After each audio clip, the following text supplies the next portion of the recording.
Morning बच्चों, कैसे हैं आप सब। आशा करती हूँ आप सब ठीक होंगे।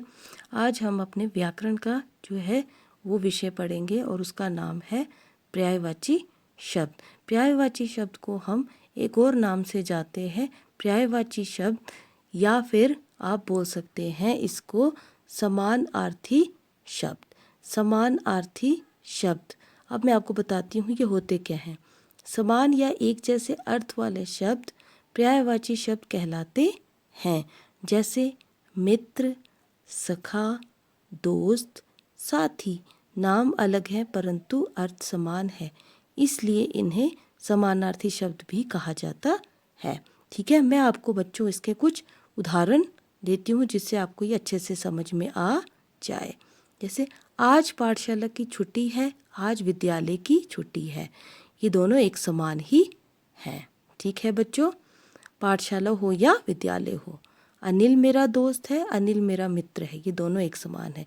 अब और कुछ पर्यायवाची शब्द भी पढ़ लेते हैं। कमल का हो गया नीरज, पंकज, जलज। ठीक है बच्चों, इसी प्रकार से पानी का हो गया जल, वारी, नीर। ये तीन इसके पर्यायवाची शब्द हैं। समझ में आया बच्चों। सूरज का हो गया रवि, दिनकर, भास्कर। जंगल का हो गया वन, कानन, गहन। ये जंगल के पर्यायवाची शब्द हैं। ठीक है बच्चों, अब आगे आते हैं। बगीचा, इसका हो गया उपवन भी कहते हैं हम इसे, वाटिका भी कहते हैं और बाग भी कहते हैं।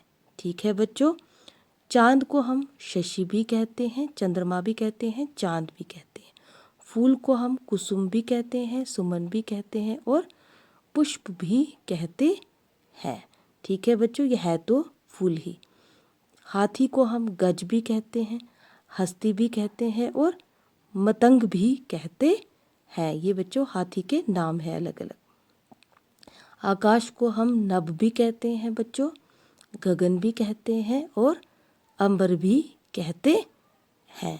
ठीक है प्यारे बच्चों, सिंह जो है उसको हम शेर भी कहते हैं, वनराज भी कहते हैं और केसरी भी कहते हैं। घर को हम सदन भी कहते हैं, भवन भी कहते हैं और ग्रह भी कहते हैं। ये समझो इसके पर्यायवाची शब्द हैं। इसके अर्थात इसके अलावा आँख, लोचन, नयन, नेत्र, पक्षी, पखेरु, खग, नभचर, समुद्र, सागर, जलद, सिंधु, ये जो है इसके पर्यायवाची शब्द हैं। ठीक है बच्चों, इसके अलावा धरती का हम धरा भी कहते हैं, वसुंधरा भी कहते हैं और भूमि भी कहते हैं। हवा, पवन, वायु, समीर, ये तीन इसको नाम है। ठीक है बच्चों, अब आता है हमारा बारिश यानी कि वर्षा, बरसात, बरखा। ये तीन जो है वर्षा के अलग अलग नाम है। ठीक है बच्चों, आशा करती हूँ कि आप सबको जो है पर्यायवाची शब्द अच्छे से समझ में आ गए होंगे। ठीक है, थैंक यू, धन्यवाद।